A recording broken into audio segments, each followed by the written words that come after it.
Welcome to the Bucher and Friends podcast, co-starring 10-year NBA center Ryan Hollins. Couple pump fakes, leans in, shot blocked by Ryan Hollins. Hollins sent that into the third row. 6 rebounds and 8 assists. Hollins climbs the stairs. Down the floor. Ryan Hollins! He is the high jumper! That's what I want to see. Give me some gunpowder and throw the hammer down. And now, here is your host, Let's send it over to Rick Bucher. Rick Bucher.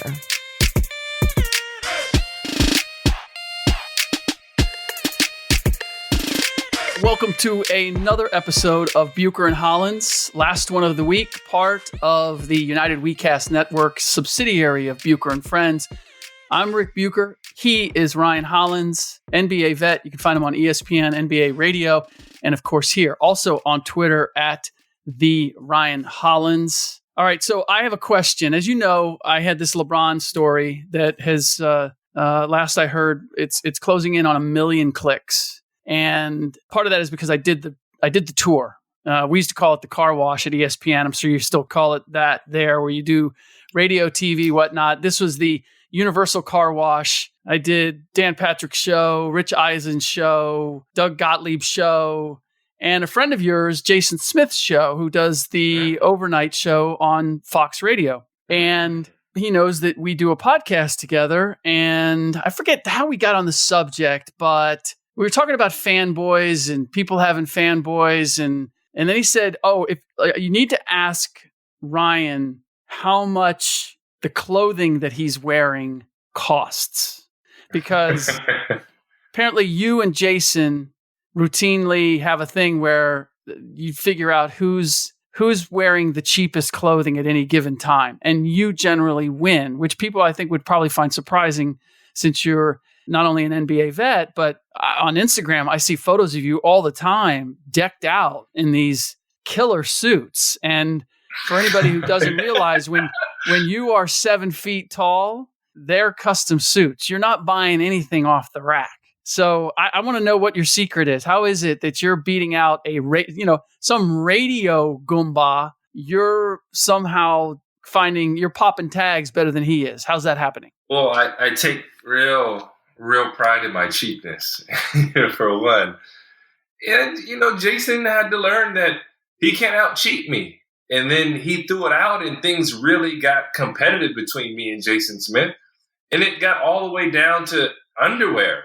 And, for me, my trump card was, how much I paid for this jumpsuit? $0. See these shoes? $0. The socks on my feet? That's how far it got. So was there anything on the line with Jason when you did this? When you busted out this tracksuit is free and these shoes were free and all of that? Did you make anything off of it, or it was a pride call? No, just a lot of pride. We're too cheap to bet. We're too cheap to make a real bet, but just a lot of pride, Rick. Just a lot of pride, and I can tell it's still lingering with him because he goes, "How's this guy beating me? How's this guy beating me every single time?" And I found a way to out-cheap him. Now, when it comes to the suits, certainly whenever you guys had this contest, you weren't wearing one of your suits when this was happening. No, the suits are changing the game, Rick. I'm like, see, here's the thing, Rick. I've got no mid-range. I've got no pull-up J. I've got no, shot fake, one dribble, step through. I'm dunks or layups, bro. I'm in basketball gear and sweatsuits or wearing suits. Like, Rick, here's an anomaly. I've got some jeans on right now. This is an anomaly. The mid-range is not there. There's no presence. Okay, so for a 7-footer, how much do you buy anything at Big and Tall? Where do you get your clothes, your casual clothes, outside of the suits and the sweats? If you're going to wear a pair of slacks, you're going to wear a pair of jeans. If you're going to wear like a t-shirt that's not a team issued t-shirt, where do you get your stuff? Oh man, now I get creative. There's a guy, Oddball, shout out Oddball Shoes, who makes kind of shoes for any sizes. And what he started to do is make t-shirts. So I said, give me like 20 black and 20 white. And they've been writing that ever since.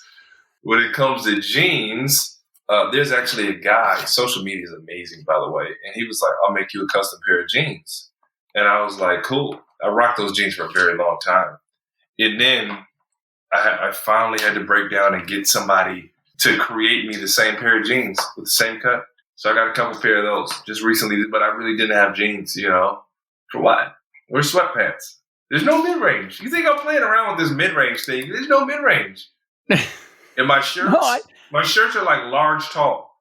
Dude, I get it. Size. Yeah, no. So I've been there. I mean, I think that's the TV business. Because when you're in the TV business, you're having to wear suits a lot more often than the average person has to. And you have to worry just about the way you look and the way everything's coordinated. Even if you're a businessman, you can kind of go with the standard. You can go with a 3-suit rotation. You can go with, I'm just going to wear, navy and black. If you're on TV, you have to spice it up a little bit. You got to keep track of when you're wearing ties. I don't know that either one of us said, there's guys, I'm sure Stephen A. and Mike Wilbon are the first two who I think of. There's certain guys that, the late Craig Sager, get suits that they wear once and never wear again. I'm not one of those guys. I had about a 20 suit rotation when I was doing a lot of TV, and probably 40 ties, and then, I don't know, 30 shirts or so.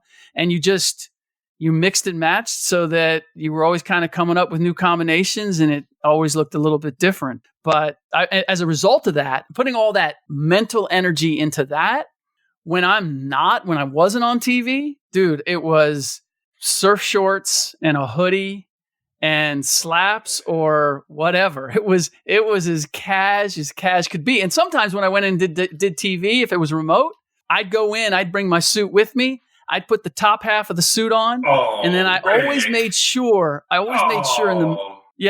the middle of the winter, I would stand up so that everybody back in Bristol could see that I'm walking out of here in surf shorts and slaps. I don't know what you guys are wearing back there, but I'm chilling. Wow. I was like that. You know who else who did, I don't know if he's still doing it, Jason Whitlock. I'm going to call him out. Jason Whitlock he's not wearing pants. He's not wearing pants on Speak for Yourself, okay? Maybe things have changed, but he's not wearing pants. Just the very thought of that. Now, I've done that show, and I didn't look. I came onto the set, and I came off the set. I never looked under the table. You would have noticed. Now I'm glad that I did. Noticed. I don't know that I will now. That's information that I don't want to know. Yeah, no. I mean, he's got on shorts. He's just real casual. For me, Rick, when you first look at Ryan Hollins, you don't know anything broadcast-wise. You see a former basketball player, 7-foot backup center. That's pretty much what you see in general. So for me, appearance was everything and perception was everything. So when I personally step into a broadcasting deal, I had to brand myself suit-wise, and where you saw me so many times in a suit that it didn't shock you, that it didn't surprise you, that you almost expected me to be dressed like that. Because to me, it shows that like you're serious about this. And for me, it's the way I feed my family now. So I needed you to know Ryan Hollins is the real deal on this side of things. So, it's a blessing because that's not natural for me, but that people see me like that. Very smart on your part. All right. Before we get to, because this is a Friday, and every Friday we give you all of the Friday night picks for the NBA games. I believe in this case, 8 of the 10 games are out. The lines are out. So we'll give you 8 of the 10, and then we'll tweet out our picks for the other 2 when we send the link out on the podcast on Friday, at some point on Friday. So you have all of our picks, and you want those picks because as of right now, we've been doing this for 2 weeks, I think. You are, maybe 3 weeks. You are 42 and 30, and I am 42 and 29, if I'm not mistaken. I'll double check our numbers, but we are both well over 500. So you might want to pick up what we're putting down when it comes to that. But before we get to those picks, I do have to ask you, because Rudy Gobert hit the talcum powder can and cursed at the referee, and he got booted, and then showed on social media himself working out, which actually is, now that I think about it, that's a violation, and he's probably going to get fined for that. You're not supposed to use social media within the context of the game. Yeah, I don't want to be the school marm here, but I remember reading that and seeing that rule. I think it's 45 minutes before the game and after the interview period afterward. That's an NBA league rule. You're not supposed to be on social media between that time and not during the game. Protecting halftime or whatever. You know, it's funny. I had an automated service on like Twitter, and my boys like panicked because it would retweet whatever hashtag or whatever came across, and during the game, it was going off, and they're like, "You're gonna get fined." But I'm like, "Man, it's a service. Clearly, I'm not playing and doing this at the same time. They got to catch on to that." Yeah. What? I'm trying to think. Was it Charlie Villanueva? There's a couple guys who tweeted from the locker room at halftime. Yeah, that's just stupid. That's just stupid. All right. So wanted to get your story, though, because seeing Rudy get tossed, I wondered, surely you had been tossed. How many times during your career? Why are you so confident, Rick? Darn. Well, I wasn't until you told me that you had. So now I am very confident that you have been ejected. How many times? If I'm not mistaken, more than once. Yeah, I think 3 times. Wow. I think 3. Yeah, I think the 3 that I can call the name right now. All legit? Did you deserve it? No, none of them I deserve. Oh, you're one of those. Okay. I understand some of them, but the other ones I didn't deserve. And I had proof though. I never lost any money. Oh, they rescind a lot. I think they rescind a lot of them. Yeah, but I do understand the concept behind it. So, in Dallas, I'm playing against Dallas. It's the year that after I played there, I'm salty. I'm upset. I'm mad because why are you mad? Mark Cuban tweets out, Rick, oh, well, congratulations in Dallas. So rather than calling me, rather than having the formalities of not bringing me back, he tweets that out and just says, yep, enjoy Minnesota, Ryan. So to me, like just spits on me, you know? And then he wouldn't pay $7 million in 3 years for me, but he gives Drew Gooden like $11 million for 1 year. Something ridiculous. And I'm like, you could have had both of us. Like you just, passed, so it's completely disrespected. And, the game is, I don't even want to say heated, but I'm just making sure we're not losing to Dallas. And there's a situation, I kid you not. Dirk is holding the basketball, and it's our ball. And I go to get the basketball from him, and he yanks away from me, and it's literally our basketball. And Dirk is weak. Like, I would never fight Dirk. Like, literally, like, he would get folded up like a pretzel. No disrespect, but he's not like a strong guy. And Dirk. So you wouldn't fight him. You wouldn't fight him because you'd hurt him. Yeah, honestly. No, I wouldn't. Like, it wouldn't be fair. That's not, like, it's not even, I'm not saying this as a cool guy. Like, for one, I don't want to fight anybody, but I wouldn't. It was like, put it like this. I went to grab the ball and Dirk kicks me. And I just he kicks me. I kid you not, bro. And I'm grabbing the basketball because it's our ball to take out of bounds. And it's like, what are you doing? And I don't react because he kicked me and it was so soft. It was like, dude, like, stop it. Like, what are you doing? But he's mad. Right in front of the referee, might I add. And then Johnny Flynn sees that Dirk kicked me. And Johnny Flynn gets in Dirk's face, starts putting his hand in Dirk's face, the whole thing. And then I back out of it. Referee looks at me and gives me a technical. And I'm like, yo, like, are you kidding me? I cannot make this up. Somehow Dirk kicks me. I ain't getting a technical. And then Johnny Flynn says some choice words to him. He lets him have it. I'm like, I got the okay. And it was our ball? Okay. So this is just, don't touch the golden boy. Yeah. And you were already heated. I'm really at that moment, I was just trying to get the ball because we were winning the game. And I'm like, dude, yeah, we're about to beat Dallas. Whatever I got to do to win this game, I want to prove my point on the court, but I'm putting extras on this win. You know what I'm saying? And then, so they put a hit out on me from Dallas and I get the ball. I'm getting ready to go down the middle of the hole and I get behind, I don't know if it was Drew or Dirk, whoever was guarding me. And I'm about to cock back and dunk the basketball. Like it is the perfect setup, and I'm about to rip the rim off. And I kid you not, I can't make this up. As I go to drop step and power up, Drew Gooden takes his arm like a WWF move and goes across essentially, Rick, to clothesline me, full on clothesline. He hits me so hard, I don't get knocked out, but my immediate instinct was that we're gonna fight right now. And I turn and I take my elbow and I give him get him off and I give him an elbow shot as hard as I can right across the chest. And I'm like, he hit me so hard, like, yo, we were going to fight. Like, it was like, oh, you want to fight. The first instinct was that you want to fight. And then they kicked me out for that. But somehow Dirk could kick me. I'll never forget that moment. You feel like somebody stole something from me. Dirk could kick me. And then the way that Drew Gooden hit me didn't say anything else other than fight. And that's my dude, by the way. Like, we have a chess match going right now. We got a chess match going right now, but that's Drew Gooden. Was Drew a Dan Fagan guy? I think he was. All those Fagan guys go to Dallas. You know that. Well, they can make some money there. Yeah, all those guys signed in Dallas. And then the late Dan Fagan.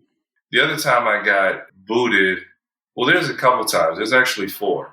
I'll just, David West, I had a flagrant 2 on David West, and I went out, hit him across the face. And I didn't mean to hit him in the face, but they kicked me for it. The Goran Dragic, that deal, they kicked me out for that one. But I didn't do anything. I didn't get fined, but we were up big. And the risk of me being in the game and then somebody else coming after me or me going after them or something more happened ended up it was like for safety precautions. And then obviously Charlie Villanueva, where he does his story deal where he runs to the locker room. But when you get kicked out, you got to understand the game is still going on. Of course, I wave to the crowd. I pump the crowd up. I do my whole deal. Everybody's going nuts. And then you get in the locker room and like the trainer or the assistant trainers are in there and it's like, what do I do? It's so quiet. And it's like, all right, do I shower up? Do I you're just back there mad. It's like, it's so awkward. People don't understand. That's why Rudy went to go work out. Cause it's like, it's like in Home Alone, bro. Like when Macaulay Culkin looked around and was like, Mom, Dad, like, where are you guys at? Like you feel like that. What do you do? Go work out. So, that's why he did it. Everybody's out. Coach, trainer, think about it. Other players, no, you're the only one home. That has to be weird. I get that. Oh, gosh. It's time now to make all of you some money or just give you a rooting interest when you watch games Friday night. See how well we do. Maybe you want to bet against us. Compare your picks to ours. However you go. But let's be real. Betting on sports makes the games a lot more fun to watch. And we are here to give you our favorite NBA picks of the week at sportsbetcollective.com with commentary you won't find anywhere else. First pick is free, and also you can sign up for a newsletter with free weekly picks from top experts, giving you a betting advantage on the latest NFL, college football, college hoops, and hockey games. I do that on a regular basis during the week, and I'm joined by a credible cast of sports media experts, professional sports bettors, retired athletes, sports-obsessed entertainers. You name it, we've got it, providing picks for you.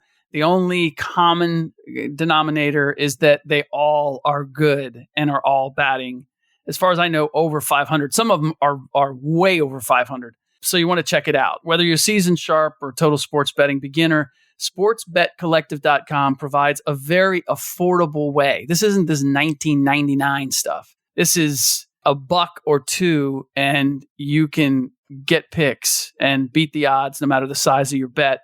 So find mine. I am on a streak. I'm winning about 75% of my bets over the last 2 weeks. But you can catch all of those at sportsbetcollective.com. On Fridays, you can get all of them from Ryan and myself here when we go through every single game and we give you the against the spread pick and over under. So we will start the Denver Nuggets and the Charlotte Hornets. The Denver Nuggets are giving the Hornets 1 point, and the over-under is 218. Ryan, where are you going? I'm going to go Denver in this. They've been playing pretty well lately. Currently atop the Western Conference. Again, they're hanging tough. Mike Malone team. Nothing special about them. They're just doing what they do. And I'm actually going to go with the under in this situation. I think the defense wins out. I think both teams will be a little fatigued, Rick. I am going to go Denver as well, for sure. I believe they've turned a corner, and the Hornets had a nice start, but the teams in the West, Minnesota being another one, just beat them. Charlotte's having a hard time finishing these games now. They're coming out pretty strong, but it's becoming a little predictable, and I think that Kemba is having to carry a lot of weight, and it's starting to show. And I'm going to go with the under as well. 218, that's a really good number by the odds makers because I think it's going to be right around that. But I'm going to go with you and say the under. Denver in particular is comfortable playing at a slower pace, and I think that they're more apt to do that on the road. Indiana Pacers, Orlando Magic. Orlando Magic at home. The Indiana Pacers are getting 2 points, and the over-under is 207. First of all, when it comes to the over-under, I will go under because both of these teams for the season, I know Orlando has a losing record when it comes to the over-under, and I believe Indiana is right there too. They're in the bottom half. So both of them, this is an under pick. Even at 207, I think it's under. And as far as the two, it's in Orlando. Victor Oladipo is out. I'm going to take Indiana and the 2 points. I still think that they have enough. The Pacers still have hopes of holding serve until Oladipo gets back. I'm going to go with the Pacers. I'm going to go Orlando here. I'm going to give up that too if I'm Orlando. I'm going to go with the over. I think Vucevic has a field day on Turner. I don't think they play much defense. Orlando's not good for rim protection, so I think they go back and forth at each other. But Orlando, they're a sneaky team. They're a decent team across the board, Rick. You are correct. You are right about that. They're way more competitive. Mm-hmm. And now that you mention that, I think you can get fouled and go over 207, bro. I think just with the foul count alone. You know what? I think you're right, and I'm going to change mine. I'm going to go over. The other part is Orlando is sneaky good when it comes to against the spread too. You know what? You convinced me. I'm going with you. I'm going to Orlando, and I'm going over. Let's go Philadelphia and Detroit. At Detroit, Philadelphia is giving up 2.5. The over-under is 220. I'm actually going to stay with Detroit here. They've been playing well. Woo! I don't think they're going to lay an egg. I'm going to take those 2 points. And I think they're going under 220 because you're going to have a lot of big guys on the floor, a lot of centers on the floor. And Detroit plays big. Detroit, obviously, Blake and Drummond are good at getting to the foul line. But I don't think they push past 220 in this situation, Rick. So I'm going with the under, and I'm taking the Pistons.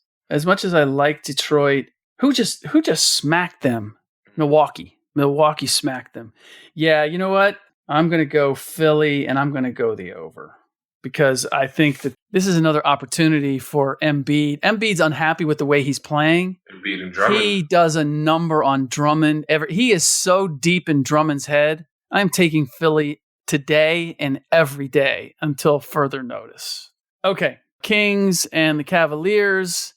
The Kings are giving 3 points to the Cavaliers, and the over-under is 221. Where are you going?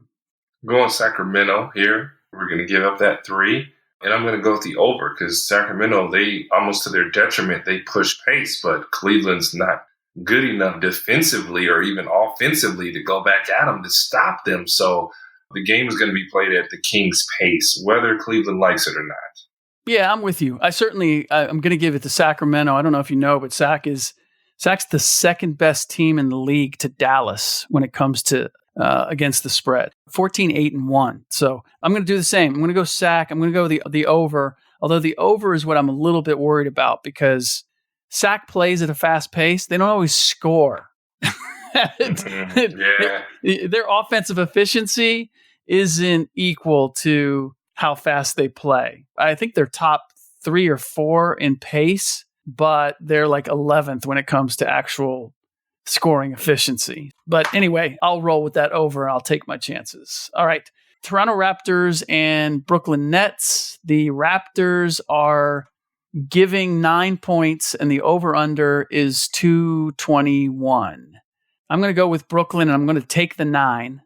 I fully expect that the Raptors are going to win, but they do not cover when it comes anything close to double digits. And the 221, I keep thinking the Nets are going to play a slower pace. The Raptors do not play a slower pace, so I'm going to take the over. But I'm going to go Nets and I'm going to go over. Yeah, me too. Brooklyn plays really, really hard. They're not a bad team. I'm going to also go with that over. Gosh, yeah, we're going over 221. Brooklyn gets up and down in Toronto, as you said earlier. We know they get up and down, so I'm going over also. Grizzlies and Pelicans. The Grizzlies are getting 4.5, and the over-under is 218. I'm going to take that 4 if I'm Memphis, because the Pelicans 4.5 actually. Yeah, 4.5. Pelicans are just in a sorts right now. They're struggling defensively. You know, they score, they get up and down.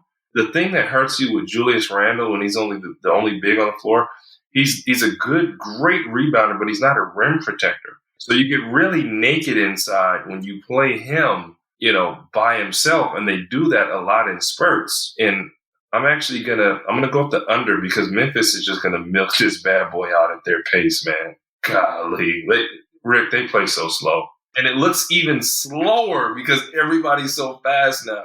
218. The flip side is New Orleans puts up unbelievable numbers. Their over-unders are always set. Like, I think a dozen times it's been set at like 227, 228, and they've gone over it. Gosh. This is a battle of pace. 218 is low for the Pelicans. It really comes down to this. If you're right about the Grizzlies winning or covering, then you'll be right about the over-under. Mm-hmm. If you're wrong, you're going to be wrong about both. Yeah. So with that in mind, can they slow the Pelicans down? I'm going to say that. I'll go with it. I'm going to say Grizzlies. And I'm going to take the under. I'm going to go with you. We haven't diverged too many times. The weird thing is last week we were both 13-9, and we did not pick similarly at all. Yeah, that really surprised me. All right, Thunder.